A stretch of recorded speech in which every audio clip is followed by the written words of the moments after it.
ilk şiirini okuyalım isterseniz. Evet, buyurun hocam.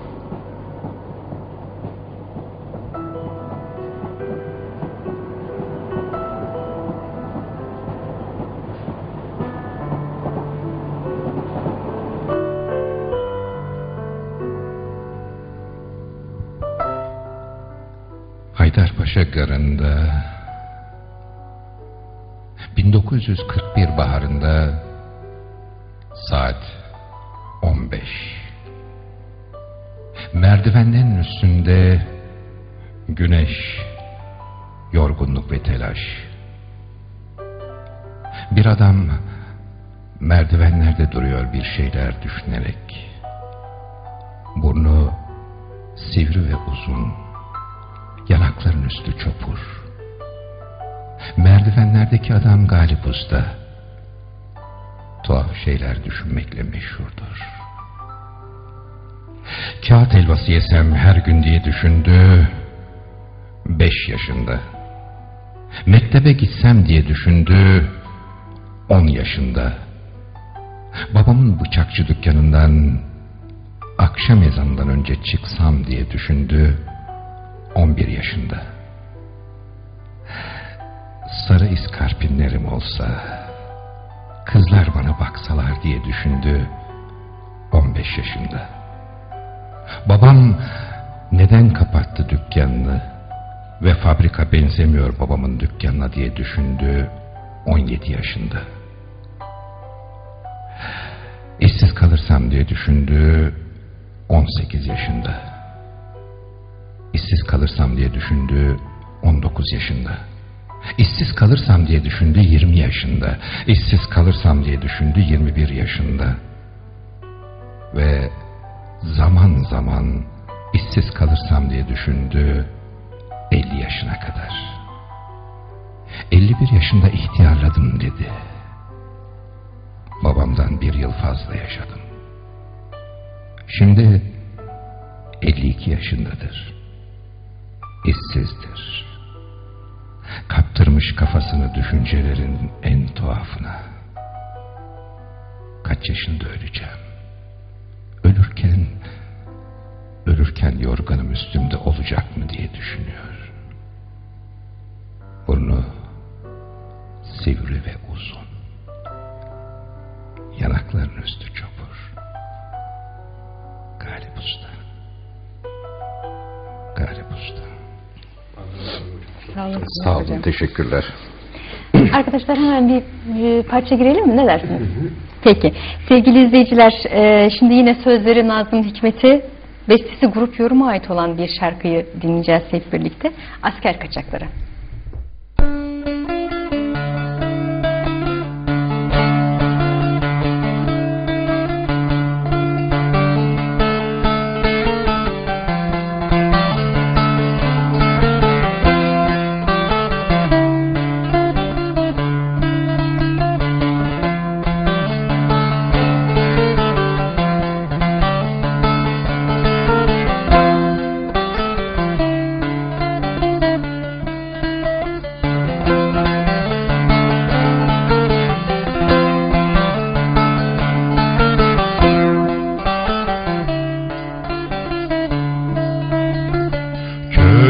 Evleri karanlık, gökte yıldız pırpır eder. Köyün evleri karanlık, gökte yıldız pırpır eder. Ben bir asker kaçağıyam, gelin bana bir tas su ver. Bir tas su ver, bir tas su ver, bir tas su ver. Ben bir asker kaçağıyam, gelin bana bir tas su ver. Bir tas su ver, bir tas su ver, bir tas su ver.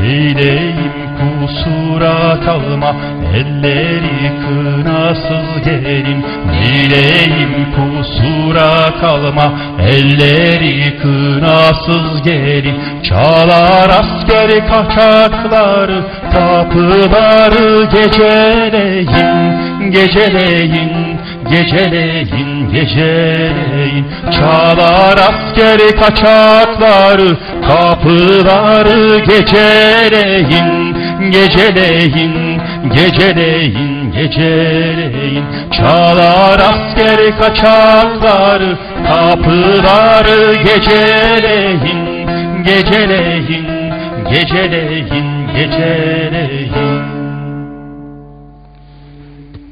Elinize sağlık.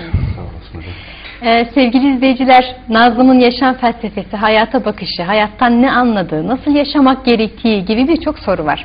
Biz bunları teker teker sohbetlerle cevap vermek yerine Nazım'ın dilinden Nazımca sizlere seslenelim istiyoruz. Ve onun Yaşamaya Dair isimli şiirini okumak istiyoruz şimdi Can'la birlikte. Yaşamak şakaya gelmez. Büyük bir ciddiyetle yaşayacaksın. Bir sincap gibi mesela. Yani yaşamanın dışında ve ötesinde hiçbir şey beklemeden. Yani bütün işin gücün yaşamak olacak. Yaşamayı ciddiye alacaksın. Yani o derece, öylesine ki. Mesela kolların bağlı arkandan, sırtın duvarda. Yahut kocaman gözlüklerinle beyaz önlüğünle bir laboratuvarda. İnsanlar için ölebileceksin. Hem de yüzünü bile görmediğin insanlar için, hem de hiç kimse seni buna zorlamamışken, hem de en güzel, en gerçek şeyin yaşamak olduğunu bildiğin halde. Yani öylesine ciddiye alacaksın ki yaşamayı, 70'inde bile mesela zeytin dikeceksin. Hem de öyle çocuklara falan kalır diye değil, ölmekten korktuğun halde, ölüme inanmadığından, yaşamak yana ağır bastığından. Diyelim ki hastayız. Hem de ağır, hem de ameliyatlık. Yani beyaz masadan kalkmamak ihtimali de var. Duymamak mümkün değilse de biraz erken gitmenin kederini. Biz yine de güleceğiz anlatılan Bektaşi fıkrasına. Hava yağmurlu mu diye bakacağız pencereden. Yahut sabırsızlıkla bekleyeceğiz en son ajans haberlerini. Diyelim ki dövüşülmeye değer bir şeyler için, diyelim ki cephedeyiz. Daha orada, ilk hücumda, daha o gün yüzü koyun kapaklanıp ölmek de mümkün. Tuhaf bir hınçla bileceğiz bunu. Fakat yine de çıldırasıya merak edeceğiz. Belki de yıllarca sürecek olan savaşın sonunu. Diyelim ki hapisteyiz. Yaşımız da 50'ye yakın. Daha da 18 sene uçsun açılmasına demir kapının.